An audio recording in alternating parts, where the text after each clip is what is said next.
Good morning.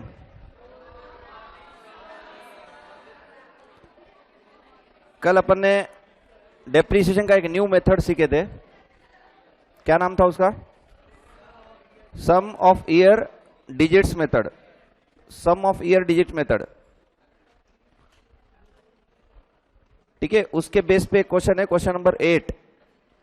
Some of year digit method के base पे एक क्वेश्चन है, क्वेश्चन नंबर 8। नहीं, क्लासरूम का question number 8। Question number 8 classroom. On 1st April 2021, 1st April 2021, X Limited purchased a machinery for rupees 1 lakh and incurred 7,000 towards freight and insurance, rupees 1,000 towards carriage inward, and rupees 2,000 towards installation charges. तो 1 लाख का machinery, उसके ऊपर 7,000 freight and insurance, carriage inward 1,000 and 2,000 installation charges. Total कितना होता? Total 1,10,000। It was estimated that the machinery will have a scrap value of 1 lakh. It was estimated that machinery have a scrap value of, कितना scrap value है? Sorry, 10,000 rupees. Scrap value कितना है? 10,000। मतलब 1,10,000 का total cost of the machinery है, उसमें 10,000 रुपए scrap value है at the end of the useful life which was 4 years। On 1st April 2024, 2,000 were incurred for repairs and renewal of the machinery। अच्छा, ये लाइन, ये क्वेश्चन में अपने लिए कुछ भी वर्क, मतलब कुछ भी काम की नहीं है। रीजन क्या है कि असेट खरीदने के बाद आफ्टर सर्टेन पीरियड तुम कुछ भी रिपेयर वगैरह करे ना, वो कैपिटल एक्सपेंडिचर बोल के ट्रीट नहीं होता, मतलब उसको ऐड नहीं करते असेट के अंदर। देखो, असेट कब खरीदे थे अपन? 1st April 2021। और ये रिपेयर कब हो रहा? 1st April 2024। 3 साल के बाद। असेट की लाइफ कितनी है? 4 साल। तो 3 साल के बाद जब रिपेयर हो रहा, वो रिपेयर का खर्चा असेट में ऐड नहीं होता, क्योंकि वो रिपेयर अपन वो मशीनरी को मेंटेन करने के लिए कर रहे। सिंपल बेसिक रूल क्या है कि जब असेट खरीदते ना, तब जो भी खर्चा करते वो ऐड होता। उसके बाद में कुछ भी खर्चा करेंगे अपन तो वो ऐड नहीं होता, वो खर्चा ऐड नहीं होगा।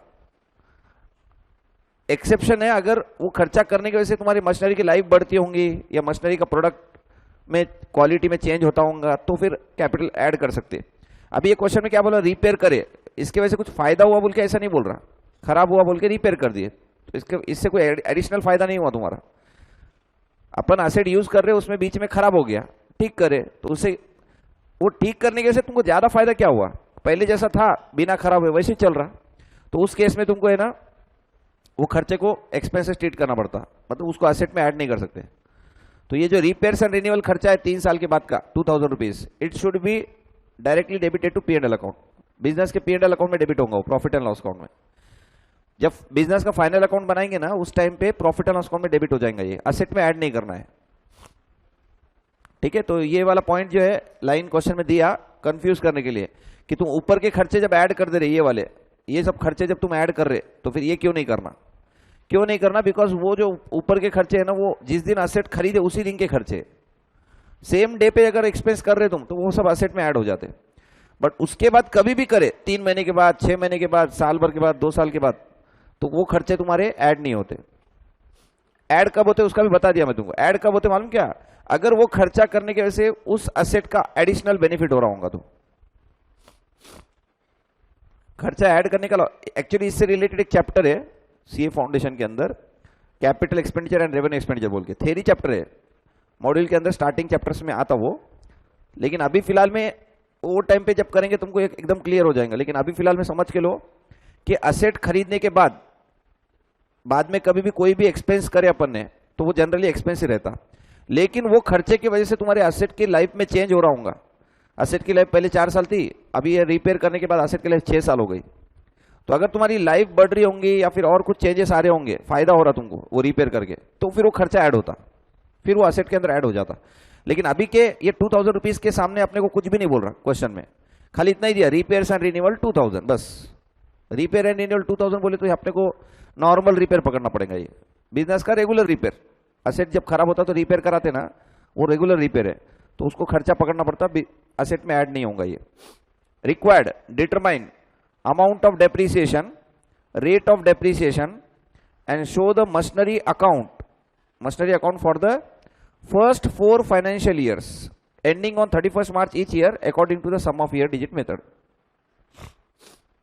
लाइफ कितना है क्वेश्चन में? Useful life is 4 years। तो अब अपने को क्या क्या पूछ रहा हो, एक तो अमाउंट ऑफ डेप्रीसिएशन और रेट ऑफ डेप्रीसिएशन। चलो मुझे बोलो पहले साल में कितना डेप्रीसिएशन होगा। कल का लेक्चर का तुमको अगर कंसेप्ट याद है तो तुम आंसर बोल सकते हो इसका। मुझे क्या बोलना है, 1,10,000 कॉस्ट ऑफ द असेट है, स्टार्टिंग के 2 लाइन में दिए वाला है, स्टार्टिंग के 2 लाइन अच्छे से पढ़ लो। 1,10,000 कॉस्ट है, स्क्रैप वैल्यू है 10,000 और लाइफ है 4 years। What is the depreciation in first year? First year में डेप्रीसिएशन कितना होगा?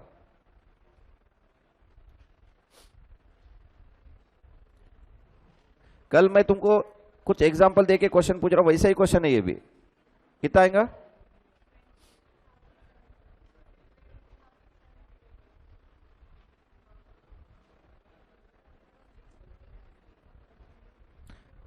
$22,750 is not a correct answer।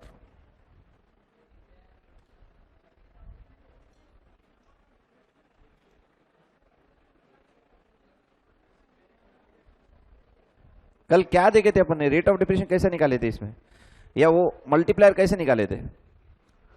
First 4 तक की टोटल कितनी होती? फर्स्ट 4 तक की टोटल 10।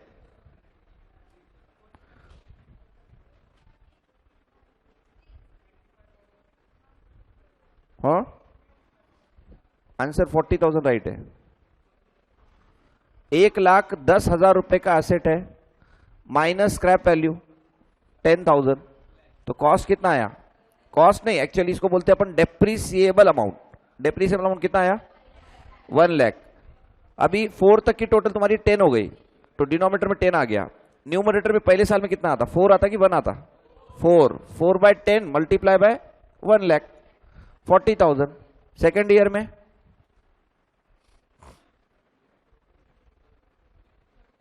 30,000, थर्ड ईयर में 20 और फोर्थ ईयर में 10,000। बस इतना ही है। तो क्वेश्चन में एडिशनल पॉइंट क्या क्या पूछा? एक तो amount of depreciation, rate of depreciation. Generally sum of year digit method में रेट नहीं निकालते अपन।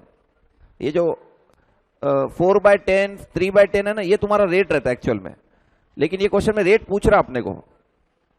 क्वेश्चन में रेट पूछे वाला है, तो क्या करेंगे, एक ऐसा एक वर्किंग नोट बनाएंगे जिसमें 2 आंसर हो जो पूछ रहा हूं उसके आंसर दे सकते हैं अपन। ये देख लो एक बार, ये क्या है? ईयर एंडिंग और रेट ऑफ डेप्रीसिएशन। क्वेश्चन में पूछा है अपने को रेट ऑफ डेप्रीसिएशन और अमाउंट ऑफ डेप्रीसिएशन। तो ये वर्किंग नोट नहीं है, ये तुम्हारा मेन आंसर है। क्वेश्चन में क्या पूछ रहा? Calculate the rate of depreciation, amount of depreciation and prepare machinery account for 4 years। तो मशीनरी अकाउंट तो बनाएंगे, बट पहले क्या करो, एक ये आंसर बना लो। देखो वही करे अपन ने, 4/10 मल्टीप्लाई बाय 100, परसेंटेज कितना आ जाता? 40%। 3/10 इंटू 100 30%, 2/10 इंटू 100 20% एंड 1/10 इंटू 100 10%। तो इधर क्या किया, अमाउंट ऑफ डेप्रीशिएशन में देख लो एक बार, वही फॉर्मूला यूज करें जो अपन ने कल देखे थे। Cost of the asset minus scrap value multiply by 40%, 30%, 20%, 10%।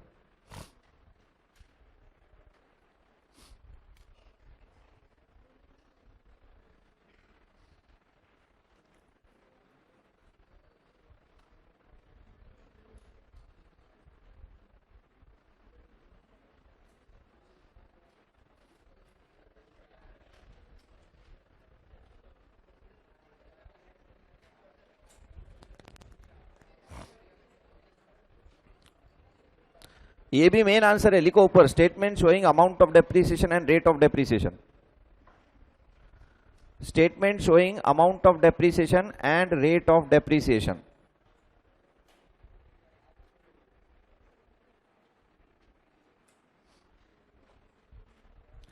Statement showing amount of depreciation and rate of depreciation.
हो गया क्या?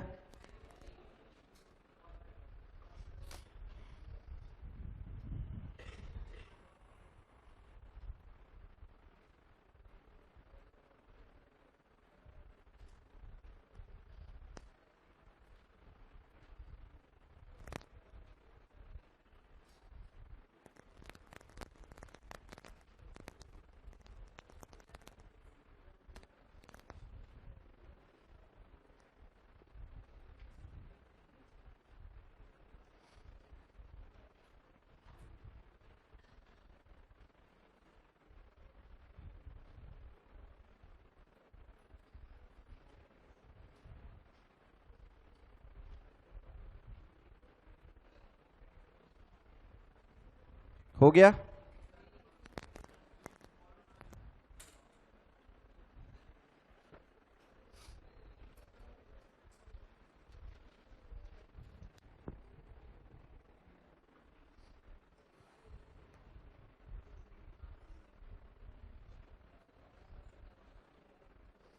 उसके बाद अकाउंट बनाओ एक 15 lines.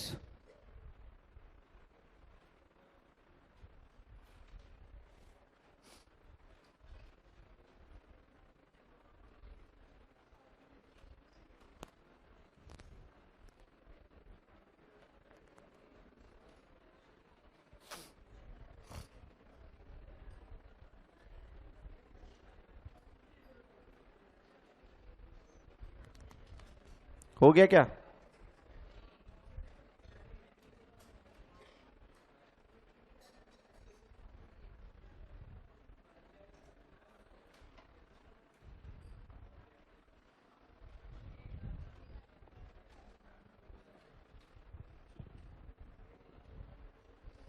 Fifteen lines format machinery account.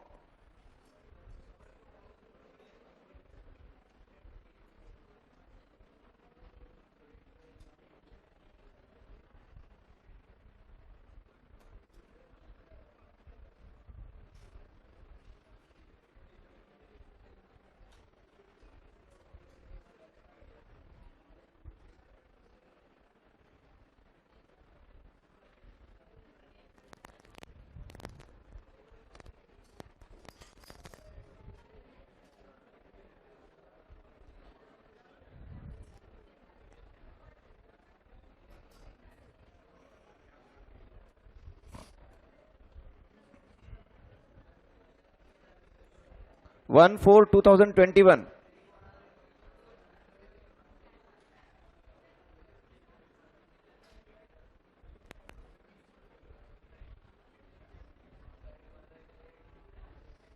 One four 2021 to cash oblique bank 1,10,000।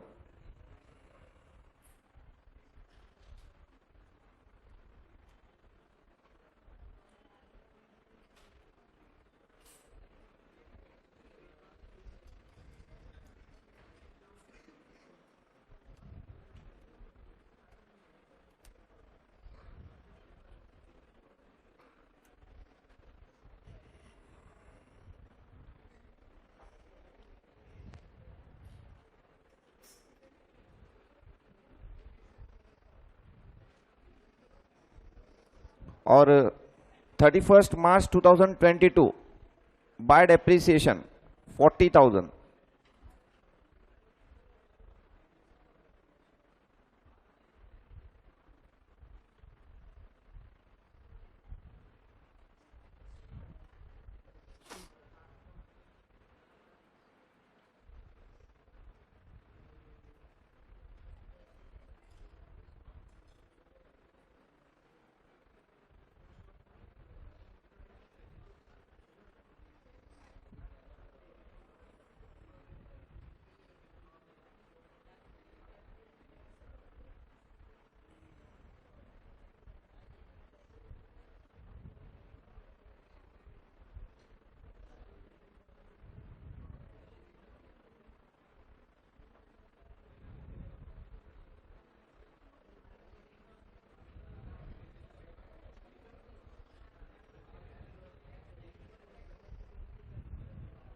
Again 31 March 23 by depreciation 30,000।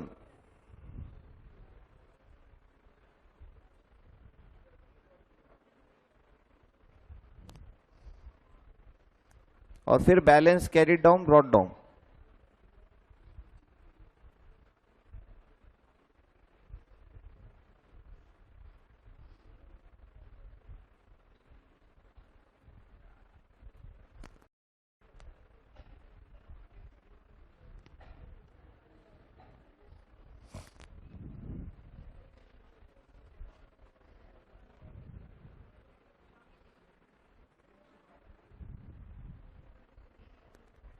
हो गया?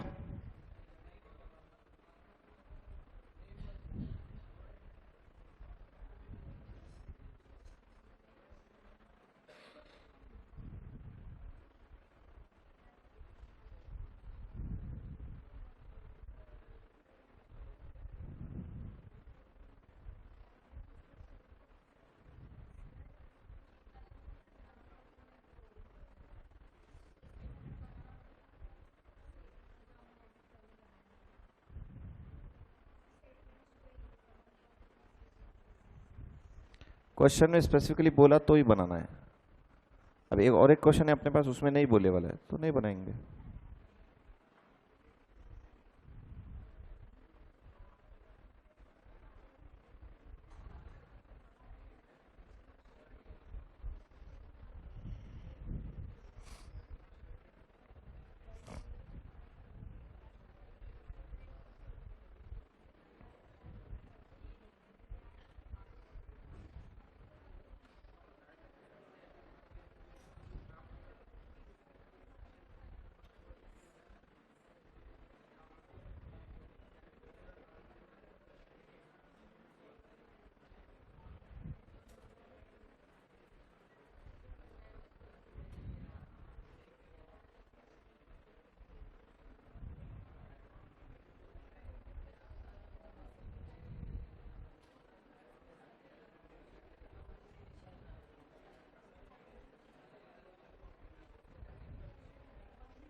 हो गया? जिनका हो गया question number 7 self practice, sum of year digit method.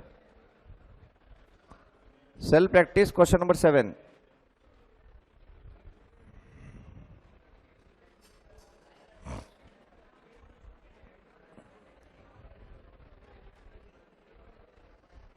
Self practice question number 7।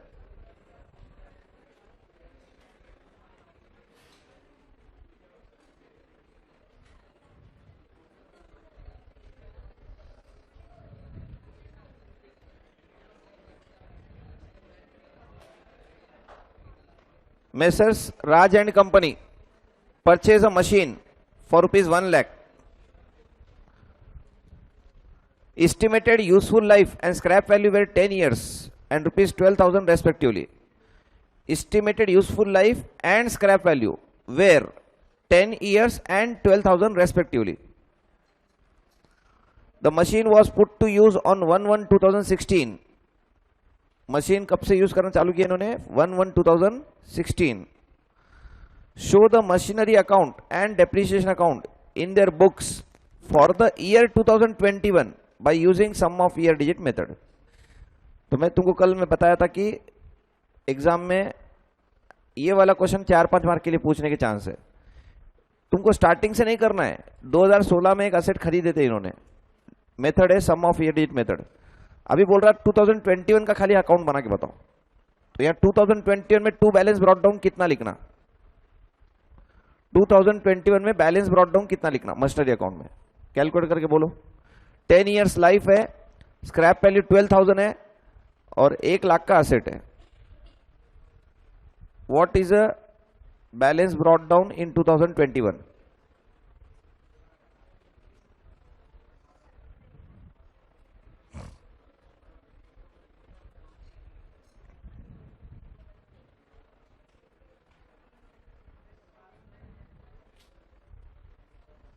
Assuming that calendar year is accounting year. 1/1/2016 बोल रहा और फॉर द ईयर 2021 बोल रहा है. इसका मतलब कैलेंडर ईयर ही है वहां पे. 2021 ऐसा नहीं बोला 21-22.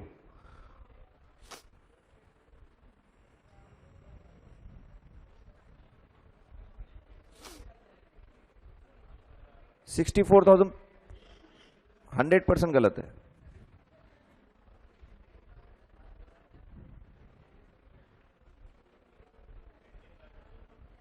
हम्म 8,000.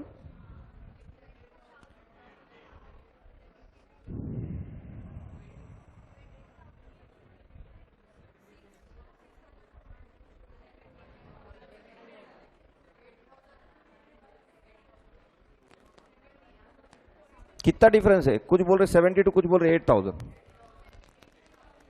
8 तो आ ही नहीं सकता बिकॉज 12,000 तो स्क्रैप वैल्यू है. तो 12,000 तो मिनिमम अमाउंट रहेगा, उसके ऊपर ही रहेगा. अरे 12,000 मिनिमम रहेगा बोल रहा मैं. आंसर उसके ऊपर ही आंसर रहेगा क्योंकि स्क्रैप वैल्यू 12,000 है ना.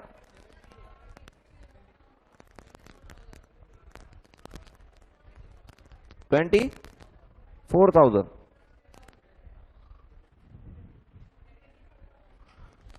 $24,000 2-3 जन बोल रहे हैं. देखते हैं आंसर सही क्या है.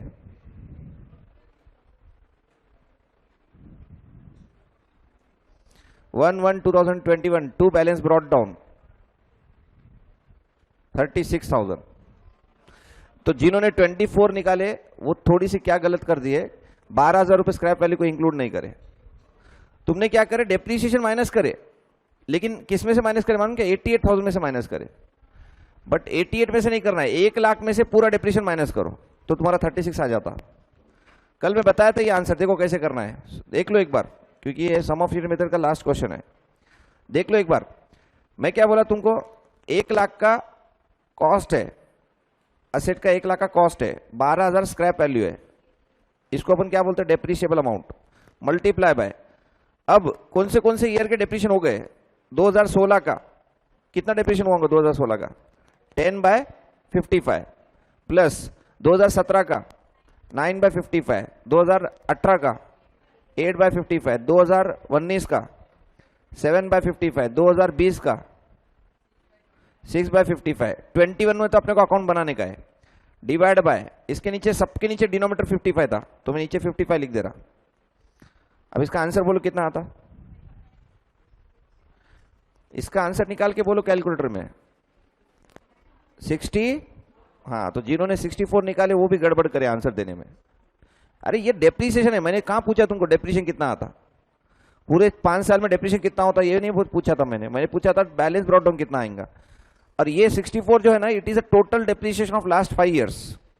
अभी 10 साल का एसेट का लाइफ है ना, 5 साल के अंदर इतना डेप्रीसिएशन हो चुका है 64,000 का. इसको तुमको क्या करना है? 1,00,000 में से माइनस करना था. 1,00,000 माइनस 64,000. मतलब 1 लाख माइनस 64 कितना आ रहा? 36,000. This is a 2021 balance brought down which include scrap value. इसमें स्क्रैप वैल्यू इंक्लूड है क्योंकि इसके अंदर स्क्रैप वैल्यू इंक्लूड है. 1 लाख में स्क्रैप वैल्यू इंक्लूड है क्या? ये देखो ना, 1 लाख माइनस 12,000 कर रहे ना अपन, तो इसका मतलब ये कॉस्ट है, cost of the asset minus scrap value. तो तुमको क्या करना है, टोटल डेप्रिसिएशन जो निकाले तुमने 64 उसको कॉस्ट में से माइनस करना है. तो ये तुम्हारी नेट बुक वैल्यू है, net book value on the in the beginning of 2021. Net book value कल बताया था मैं ऐसा एग्जांपल लास्ट में. हाँ, तो बहुत लोग 64 बोल रहे, बहुत लोग 24 बोल रहे. अच्छे से मतलब समझ में तो आया, लेकिन एंड तक जा रहे नहीं. रियल आंसर क्या है? करेक्ट आंसर 36,000 करेक्ट आंसर है. तो 36,000 लिख लो ऊपर. अब कोई बोलेगा कि 2021 में डेप्रिसिएशन कितना होगा? 2021 में डेप्रिसिएशन कितना होगा एंड ऑफ द ईयर में?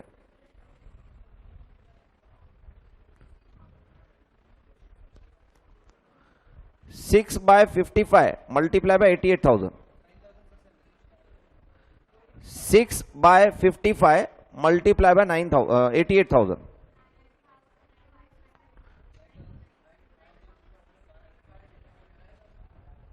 आंसर 8,000 आ रहा मेरे पास. एक मिनट. अच्छा, 6 बाय ऑलरेडी आ गया ना. 5 बाय 55, 5 बाय 55, 10,9,876 तो हो गया ना. तब 2021 में क्या रहेगा? 5. तो 5 by 55 multiply by 88,000. 8,000. 8,000 correct answer है. और 31 दिसंबर 2021 बाय बैलेंस कैरिड डाउन 28,000.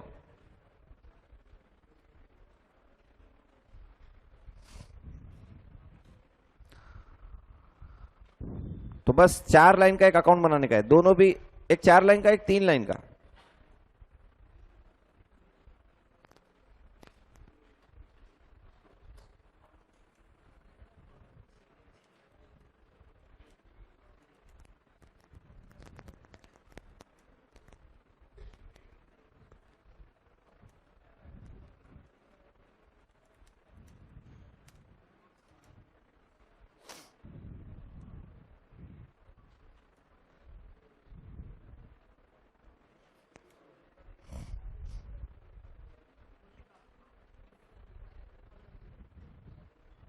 ऐसा है क्या? चेंज कर लो फिर क्वेश्चन में. मैंने बाद में चेंज किया, वो फॉर द ईयर 21 ही करो, क्योंकि अप टू 21 बोले ना कुछ नहीं है, बहुत लंबा है, लेकिन बहुत इजी हो जाता. फिर वो स्टार्टिंग से करते आओ. Bye depreciation carry down brought down, bye depreciation carry down brought down. तो क्वेश्चन में तुम्हारे क्या करो, फाइल के अंदर ये लाइन चेंज कर लो. देखो क्या है यहाँ पे, मेरे पास क्या लिखा है, तुम्हारे पास क्या लिखे वाला है.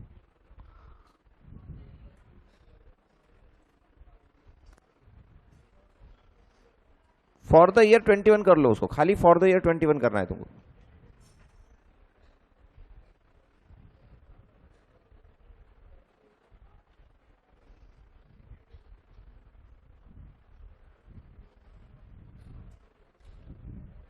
अप टू 2021 कैंसिल कर दो, फॉर द ईयर 2021 कर लो उसको,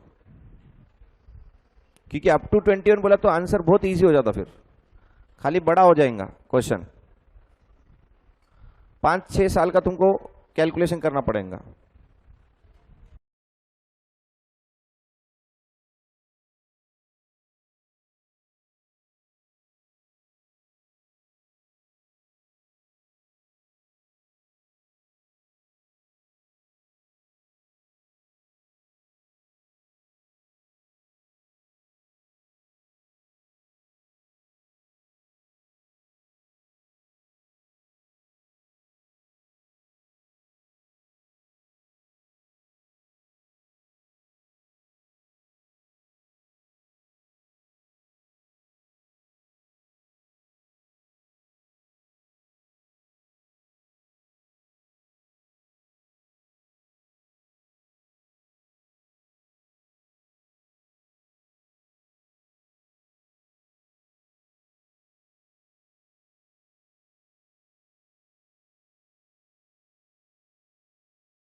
हर एक वर्ड स्क्रीन पे देख के मत लिखो, समझ के ले लो और बाद में देख के सॉल्व कर सकते हैं। है ही कितना, एक बार स्क्रीन पे देख के पूरा आंसर नीचे देख के लिख सकते हैं अपन, वापस देखने की जरूरत नहीं है।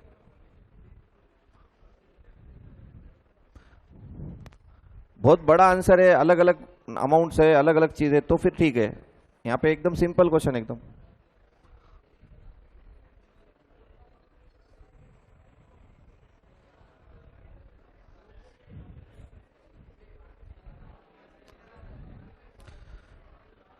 Now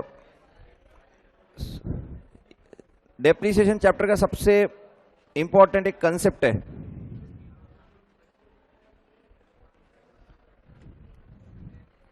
change in method of depreciation.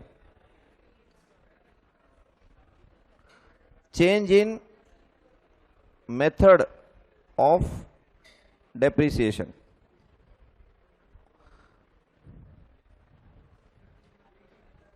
वैसे तो मेथड कोई भी किधर से भी कोई भी चेंज कर सकते हैं। सिलेबस में 6 मेथड से अपने, तो 6 मेथड में पहले अपन फॉलो कर रहे थे सम ऑफ ईयर डिजिट मेथड। अभी बिजनेस के मैनेजमेंट को ऐसा लग रहा कि रिटर्न ऑन वैल्यू मेथड सही था, सम ऑफ ईयर डिजिट मेथड सही नहीं है, तो मेथड तो चेंज कोई किधर से भी किधर कर सकते हैं अपन। स्ट्रेट लाइन मेथड से WDV method, return on value method, diminishing balance method, diminishing balance method से सम ऑफ ईयर डिजिट मेथड। लेकिन ये जो कंसेप्ट है अपने को मॉड्यूल के अंदर स्ट्रेट लाइन मेथड से रिटर्न डाउन वैल्यू मेथड, मतलब डिमिनिशिंग बैलेंस मेथड, या तो रिटर्न डाउन वैल्यू मेथड से स्ट्रेट लाइन मेथड, ये दो से रिलेटेड ही दिए वाले। मतलब मेथड चेंज कर रहे ना, तो ये दोनों में ही चेंज कर रहे। पहले मैनेजमेंट ये फॉलो कर रहे थे, बाद में उनको रियलाइज हुआ कि एसेट की लाइफ 10 ईयर्स है, 3 साल तक स्ट्रेट लाइन मेथड फॉलो किए, बाद में उनको रियलाइज हुआ कि स्ट्रेट लाइन मेथड सही नहीं है, अपने एसेट के लिए अपने को WD मेथड फॉलो करना चाहिए। अब रिमेनिंग लाइफ 7 साल return on value method follow कर रहे हैं। तो ऐसे केस में करना क्या, change in method of depreciation. 10 साल की लाइफ है, पहले 5 साल तक SLM यूज करे, बाद में डिसाइड करे WD मेथड, या पहले 4 साल तक WD मेथड फॉलो करे, बाद में डिसाइड करे कि SLM मेथड। तो कितने साल का चेंज करेंगे वो क्वेश्चन में बोलेंगे अपने को कि इतने साल उसकी लाइफ थी और इतने साल उन्होंने ये मेथड यूज करे, उसके बाद में चेंज कर रहे, मेथड चेंज कर रहे। तो मेथड चेंज करना अलाउ नहीं है ऐसा नहीं है, मेथड चेंज कर सकते।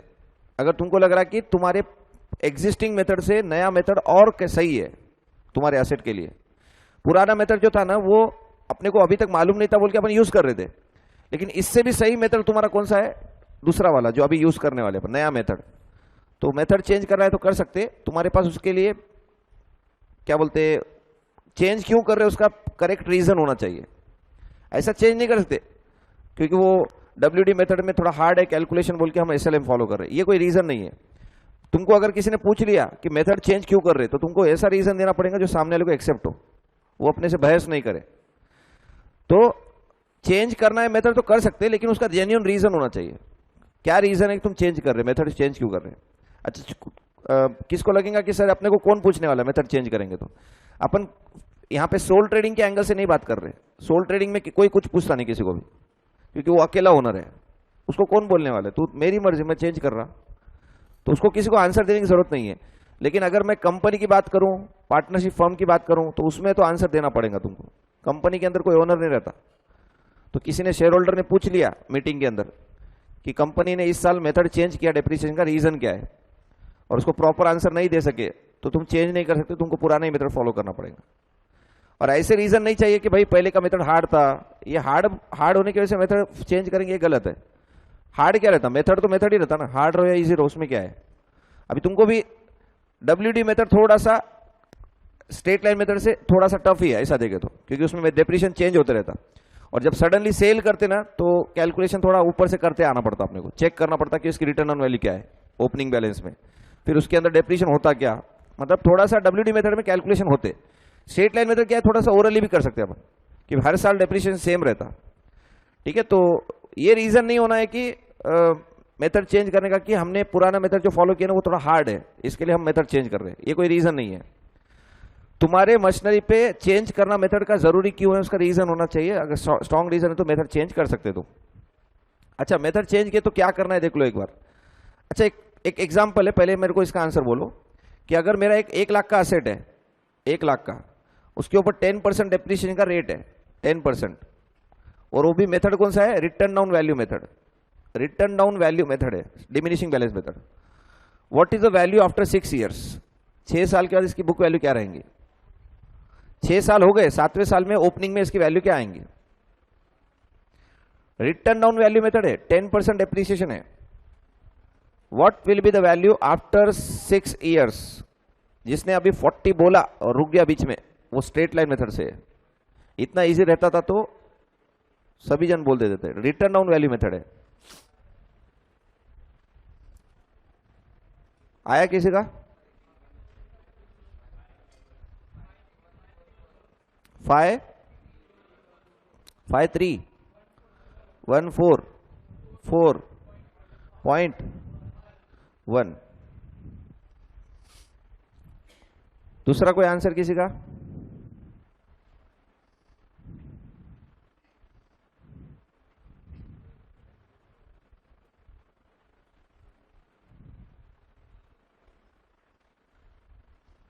आंसर दो। आंसर दिए वाला तो फायदा ही होगा, नुकसान नहीं है कुछ भी। रॉन्ग रहे तो रॉन्ग निकालो कुछ ना कुछ। 6 साल का तुमको लग रहा है कि तुमने निकाले वाला करेक्ट है तो बोलो। हाँ 58,465। अच्छा ये 2 आंसर तूने दिए, अभी मुझे मालूम नहीं रॉन्ग है या राइट है। चलो कैसे निकाले बोलो। किसने दिया था 53,144? कैसे निकाले? कैलकुलेटर में कैसे निकाले? -10%, -10%, -10%, -10%, ऐसे कितने बार किए? 6 बार। तो ये आंसर आया। तो अगर तुमने सही तरह से किए होंगे तो आंसर राइट है ये, क्योंकि यही तरीका है। क्या है? 1 लाख में से क्या करना है? -10%, -10%, -10%, ऐसे कितने बार करना पड़ेगा? 6 बार। तो ये आंसर अगर आया तो करेक्ट आंसर है फिर। ठीक है, इसको चेक कर लेंगे एक बार। अब एक काम करो, कैलकुलेटर में लो 0.9 लो कैलकुलेटर में, मल्टीप्लाई बाय 1 लाख करो। सभी जन करो, कैलकुलेटर में 0.9 लो, मल्टीप्लाई बाय 1 लाख करो। इक्वल टू 6 बार दबाओ। Equal to 6 times. ये आ रहा क्या?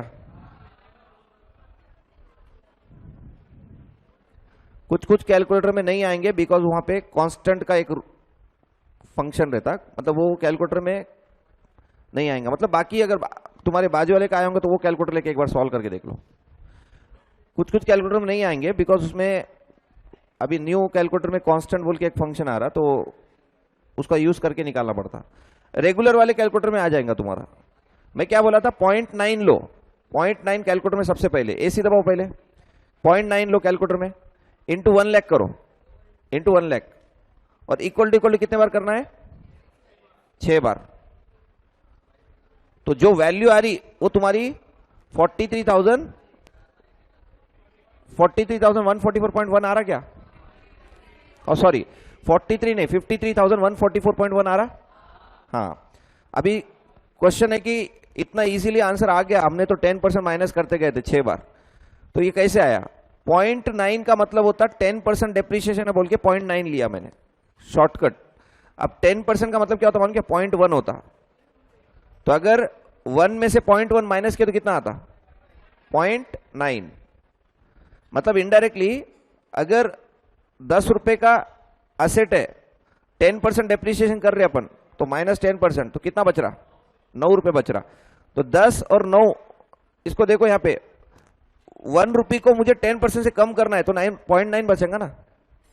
10% से अगर मुझे कोई वैल्यू कम करना है तो 1 रुपए का अगर असेट है, 0.1 माइनस किया तो 0.9 आ गया।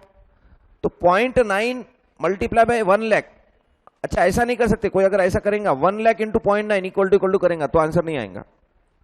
1 लाख इक्वल टू 0.9 नहीं करना है तुमको, 0.9 मल्टीप्लाई बाय 1 लाख करना है। पहले रेट ऑफ डेप्रिसिएशन ले लो, शॉर्टकट है ये। 0.9 मल्टीप्लाई बाय 1 लाख और इक्वल टू 6 बार, तुम्हारा डायरेक्ट आंसर आता 53,144.1।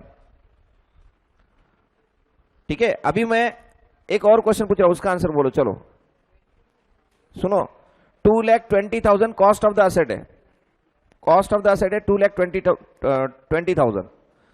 मेथड है डिमिनिशिंग बैलेंस मेथड। अभी जो ऊपर देखे वही मेथड है, नाम चेंज किया मैंने। रेट ऑफ डेप्रिसिएशन है 12%, 12%। What will be the value after 4 years? After 4 years क्या वैल्यू रहेंगे एसेट की? 1 मिनट, 1,31,932। और कोई आंसर?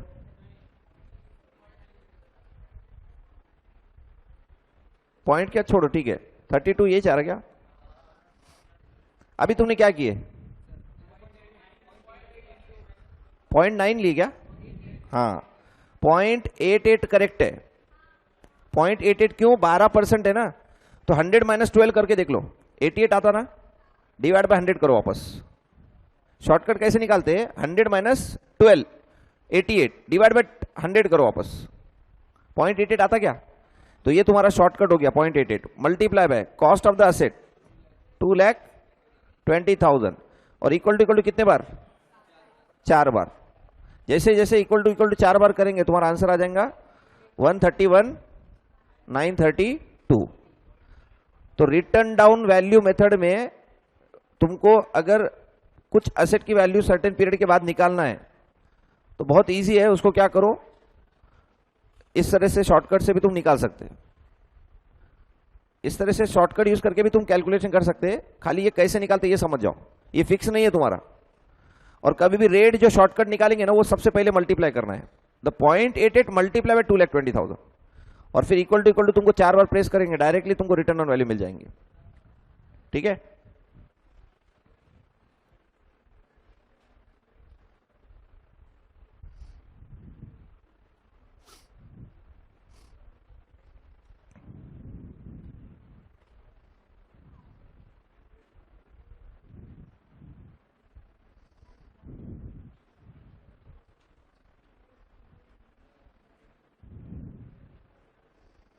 अब चेंज इन मेथड का देखो क्या है रूल। एक असेट है जिसका कॉस्ट है 1 lakh rupees, 1 lakh rupees cost है। स्क्रैप वैल्यू है, स्क्रैप वैल्यू 8,000। ठीक है, एसएलएम मेथड फॉलो कर रहे थे, SLM method old, now WD method में शिफ्ट हो रहे वो न्यू, मतलब अब उनको डब्ल्यूडी मेथड फॉलो करना है।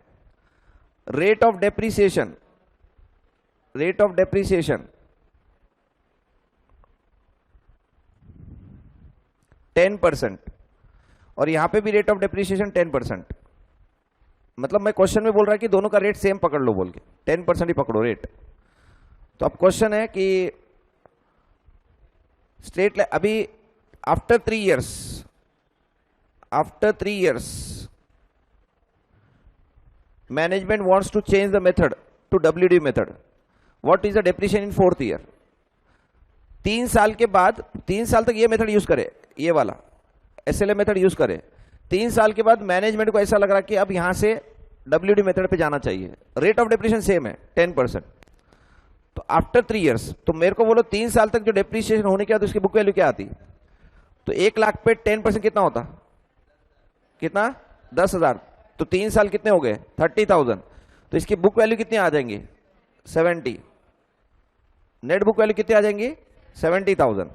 अब तुमको क्या करना है, यहां से इस 70,000 पे 10% निकालना है। 4th ईयर का डेप्रिसिएशन कितना आएगा मालूम क्या? 7,000। 5th ईयर का डेप्रिसिएशन कितना आएगा मालूम क्या? 63,000 पे 10%, 6,300। मतलब रिटर्न ऑन वैल्यू मेथड में क्या होता है, कॉस्ट ऑफ द एसेट ये बन जाएगा तुम्हारा। जब मेथड चेंज करते ना तो जो वैल्यू आती है वो तुम्हारी कॉस्ट बन जाती। जब तुम मेथड चेंज करेंगे ना तो जो तुम्हारी पुराने मेथड की जो वैल्यू बचे वाली है एसेट की, पुराने मेथड से जो डेप्रिसिएशन करते करते आ रहे अपन, और उसमें जो बचे वाली वैल्यू है ना वो तुम्हारा कॉस्ट बन जाता। और सीधा इसके ऊपर 10% अप्लाई करना चालू कर देना, सीधा 10% इस पर अप्लाई कर देना। मतलब पीछे का 3 साल का कुछ नहीं करना है तुमको। 4th ईयर से आगे अब ये तुम्हारे लिए कॉस्ट है, ये तुम्हारा रेट ऑफ डेप्रिसिएशन है। हर साल तुम्हारी वैल्यू कम होती जाएंगी, डेप्रिसिएशन करते जाना है उसके ऊपर एवरी ईयर। ठीक है, अब सेम क्वेश्चन, सेम क्वेश्चन, पहले 3 साल डब्ल्यूडी मेथड फॉलो कर रहे थे, पहले 3 साल डब्ल्यूडी मेथड फॉलो कर रहे थे। अब लग रहा हमको कि स्ट्रेट लाइन मेथड में आना चाहिए, स्ट्रेट लाइन मेथड में। तो क्या आंसर हो जाएगा? 4th ईयर में डेप्रिसिएशन कितना आएगा? तो पहले तुमको क्या करना पड़ता, 3 साल के बाद की बुक वैल्यू निकालनी पड़ती। तो 3 साल के बाद की बुक वैल्यू कितनी आती? 0.9 multiply by 1 lakh, 0.9 multiply by 1 lakh equal to 3 बार 70,000 नहीं आती, WD मेथड है। 72,900 ये तुम्हारी बुक वैल्यू आ गई, ठीक है। और क्वेश्चन में अगर समझो ऐसा बोला कि 10% डेप्रिसिएशन रेट सेम पकड़ लो, कंसीडर करो, तो इसका 10% कितना होता? कितना? 7 to, अब यहां से एवरी ईयर 7290 डेप्रिसिएशन रहेगा तुम्हारा हर साल। 10% क्वेश्चन में बोला ना, तो 10% बोल दिया तो सिंपली अपने को डेप्रिसिएशन 10% करते जाना है। उस स्क्रैप वैल्यू का कुछ काम नहीं है, मैंने जो स्क्रैप वैल्यू दिया ना उसका कुछ मतलब नहीं है ये, क्योंकि जब रेट देता तो स्क्रैप वैल्यू कुछ भी काम की नहीं रहती। रेट दे दिया ना, रेट नहीं देता तो मैं स्क्रैप वैल्यू का यूज करता था, फॉर्मूला यूज करके डेप्रिसिएशन निकालता था। जब अपने को रेट ऑफ डेप्रिसिएशन दोनों मेथड का दे दिया तो स्क्रैप वैल्यू कुछ भी काम का नहीं है। तो सीधा अभी तुमको यहां से कितना साल का डेप्रिसिएशन करना है? 7 साल का। कितने अमाउंट पे? 72,900। इस अमाउंट पे 10%, ये तुम्हारा कॉस्ट बन गया। मेथड जब चेंज करते उस टाइम पे जो भी असेट की वैल्यू बच्चे वाली है वो तुम्हारी नए असेट की वैल्यू ऐसे समझ लेना, हमने उस दिन वो असेट खरीदे ऐसा अज्यूम कर लेना, और तुम्हारा कॉस्ट ये हो गया। अब वो कॉस्ट नहीं रहा 1 लाख रुपीज, जो पहले का 1 लाख है ना वो 1 लाख कॉस्ट नहीं है तुम्हारा। अब तुम्हारा 72,900 कॉस्ट है, इसके ऊपर 10% डेप्रिसिएशन करते जाना है, ठीक है।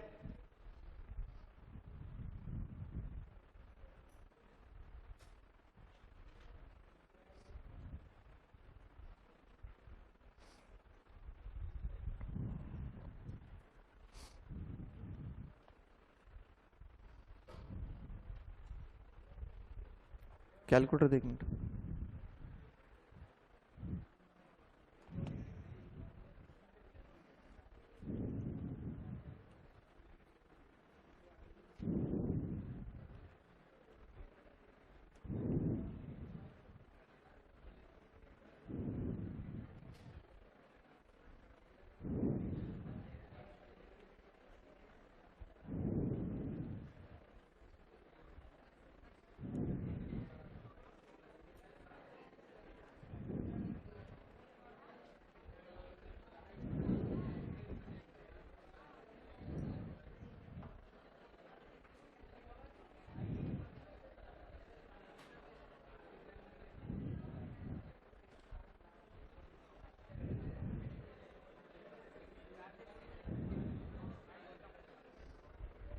चलो इसका आंसर बोलो अभी।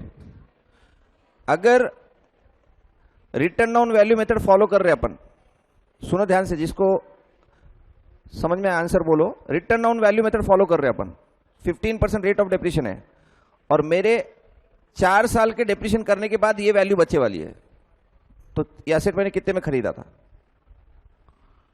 4 साल के बाद ये वैल्यू है बच्चे वाली, रिमेनिंग अमाउंट। तो 4 साल पहले मेरे एसेट कितने में खरीदा था, ये क्वेश्चन है। 15% डेप्रिसिएशन का रेट है, नहीं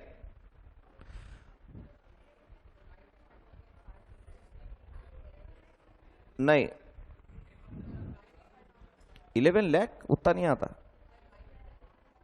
नहीं। मेरा क्वेश्चन क्या है कि 15% से मैंने डेप्रिसिएशन किया, कितने साल तक किया? 4 साल तक, वो भी रिटर्न डाउन वैल्यू मेथड से। तुम स्ट्रेट लाइन मत पकड़ो इसको, स्ट्रेट लाइन रहा तो बहुत इजी आंसर रहता। और अगर उसकी वैल्यू 65,250.78 आगे वाली है तो इसका कॉस्ट कितना है? 1,25,000। आंसर राइट है। कैसे निकालो 1,25,000?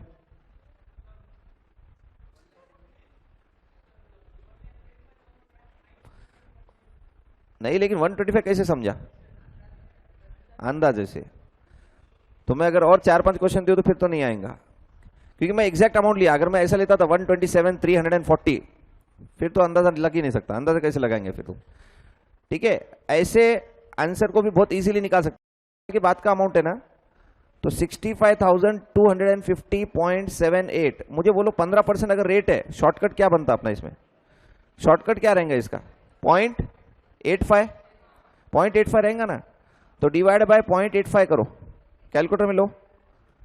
65,250.78 डिवाइड बाय 0.85 इक्वल टू 4 बार करो। आया क्या? नियर टू 1,25,000 आया।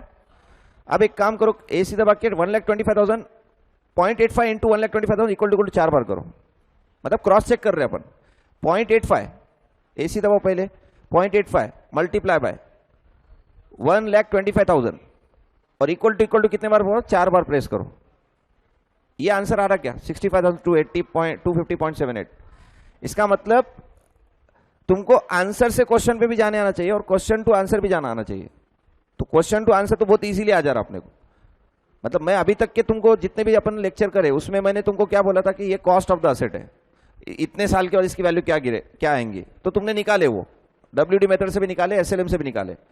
अब मेरा क्वेश्चन क्या था कि अगर ये तुम्हारा 4 साल के बाद का वैल्यू है और 15% से डेप्रिसिएशन तुमने किए वाला है, तो इसका ओरिजिनल कॉस्ट कितना है 4 साल पहले का। तो ऐसे आंसर को निकालने के लिए तुमको क्या करना पड़ेगा, रिटर्न डाउन वैल्यू, तुम्हारा जो बुक वैल्यू है बुक वैल्यू ले लो, डिवाइड बाय 0.85 क्यों लिया मैं, 15% रेट है बोल के, 15% रेट है बोल के 0.85 और फिर इक्वल टू 4 टाइम्स। जैसे ही मैं फर्स्ट इक्वल टू करता ना 3 साल पहले की वैल्यू आ जाती, फिर और एक बार इक्वल टू दबाया ना 2 साल पहले की वैल्यू आ जाती, फिर और एक बार इक्वल टू दबाया कि एक साल पहले की, फिर और एक बार इक्वल टू दबाया कि ओरिजिनल कॉस्ट उसका 1,25,000 है। तो कब डिवाइड करना कब मल्टीप्लाई करना वो तुमको समझना पड़ेगा।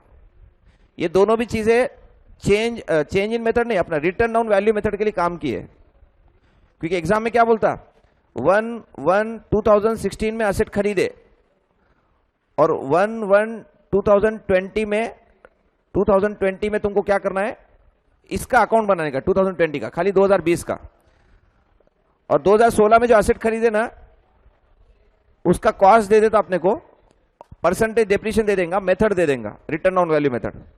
तो तुमको खाली 2020 का अकाउंट बनाने के लिए बोल रहा, तो तुमको ये काम आएगा शॉर्टकट। वहां पे फटाफट तुम क्या कर सकते हैं, 4 साल के बाद की वैल्यू निकाल सकते, 16, 17, 18, 19 4 साल के बाद की वैल्यू निकाल लो और 2020 का अकाउंट बना दो। 2020 का अकाउंट बनाने के लिए बोल रहा, खाली 2020 का। असेट कब खरीदे थे, 4 इयर्स बैक, 4 साल पहले खरीदे थे अपन। तो ये शॉर्टकट तुमको वहां पे काम आएंगे, ये भी काम आएगा और मल्टीप्लाई वाला भी काम आएगा। 0.85 multiply cost of the asset, ये नीचे जाने के लिए, कम करने के लिए ये वैल्यू, और ये बढ़ाने के लिए। अगर मुझे 4 साल बाद की वैल्यू दी वाली और 4 साल पहले की वैल्यू पूछो बोल रहा, तो मैं डिवाइड करूंगा। और मुझे 4 साल बाद की वैल्यू पूछ रहा और मुझे आज की वैल्यू दी वाली है, 4 साल बाद की बताने हैं, तो मल्टीप्लाई करेंगे अपन। और मल्टीप्लाई करते तक भी स्टार्टिंग में परसेंटेज वाला लेना है तुमको, शॉर्टकट वाला पहले लेना है, बाद में अमाउंट मल्टीप्लाई करना है। एग्जाम में तुम गलती से मतलब ये करेंगे कि अमाउंट को पहले मल्टीप्लाई ये कर देंगे, मल्टीप्लाई ये करेंगे, तो फिर आंसर नहीं आता उससे। ठीक है, क्योंकि कैलकुलेटर में क्या होता है, जो अपन स्टार्टिंग में प्रेस करते हैं वो फिक्स हो जाता। कैलकुलेटर में क्या होता, जो नंबर अपन स्टार्टिंग में प्रेस करते हैं वो फिक्स हो जाता। जैसे एग्जांपल, अगर मैं 2 × 4 किया कैलकुलेटर में, लो आंसर सबको मालूम है, लेकिन मुझे कैलकुलेटर का हो रहा क्या वो समझाने का है। 2 × 4 करो, क्या होता, 8 आ रहा, सब जन ने इक्वल टू दबाए तो 8 दिख गया। अब खाली क्या करो, 7 इक्वल टू करो, 7 इक्वल टू इतना ही करो, कुछ भी नहीं दबाना है, AC वगैरह कुछ नहीं दबाना है, 14 आ रहा है। इसका मतलब क्या हुआ, ये तुम्हारा फिक्स हो गया। यहां पे तुमने 2 थोड़ी दबाए थे, वापस से करो जिनको नहीं समझा। 2 × 4 आंसर कितना आया, 8। अभी कुछ भी दूसरा प्रेस नहीं करना है, अभी खाली 7 इक्वल टू करना है तुमको, 14, 9 इक्वल टू करना है, 18, 3 इक्वल टू करना है, 6। अब GT दबाओ, GT दबाओ एक बार, GT ग्रॉस टोटल कितना आया, 46। अच्छा, ये 46 क्या मालूम क्या है, ये सबकी टोटल है, आंसर की टोटल है तुम्हारे।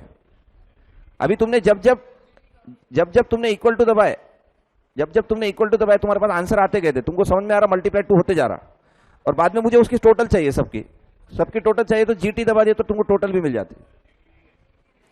GT नहीं है तो M+ यूज करना पड़ता, M+। काम करो, वापस से लो कैलकुलेटर में, 2 × 4 लो, कैलकुलेटर में 2 × 4 इक्वल टू दबाओ और मेमोरी प्लस करो, एक बार मेमोरी प्लस एक ही बार करना है।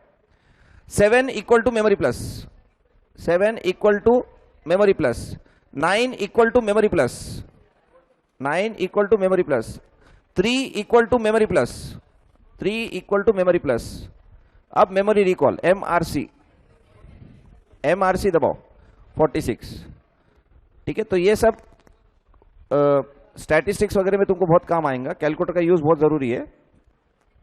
यहाँ पे रिटर्न ऑन वैल्यू मेथड के लिए तुमको उतना ही समझना है कि 0.85 मल्टीप्लाई करके कॉस्ट से मल्टीप्लाई करना है, और return on value divide by book value divide by 0.85। ये कब करते हैं अपन? जब वैल्यू को इंक्रीज करना है अपने। ठीक है, 0 से 4 पे जाना है तो मल्टीप्लाई, और 4 से 0 जाना है तो डिवाइड 0.85, और अमाउंट ऊपर जो रहेगा ना वो बुक वैल्यू रहेंगी। बुक वैल्यू यहां पे ऊपर लिखना है तुमको, net book value divide by 0.85। अच्छा, 0.85 फिक्स नहीं है, क्वेश्चन में रेट ऑफ डेप्रिसिएशन क्या है उसके ऊपर डिपेंड है। 12 रहा तो 88, 7 रहा तो क्या लेंगे शॉर्टकट, 7% है तो क्या लेंगे शॉर्टकट 0.93। अच्छा, 8.5% है तो क्या लेंगे 8.5% डेप्रिसिएशन का, तो शॉर्टकट क्या लेंगे 0.915। अच्छा, ये शॉर्टकट तुमको निकालना नहीं है, सिंपली क्या करना मालूम क्या, मैंने 8.5% बोला ना, 100 माइनस 8.5 करो, 91.5 आया, डिवाइड बाय 100 करो, डिवाइड बाय 100, ये शॉर्टकट है तुम्हारा। 100 minus rate divide by 100 is a shortcut. 100 minus rate of depreciation divide by 100, ये तुम्हारा शॉर्टकट हो जाएगा रिटर्न ऑन वैल्यू मेथड के लिए। और उससे तुम मल्टीप्लाई करके नीचे भी जा सकते हैं, डिवाइड करके ऊपर भी आ सकते हैं।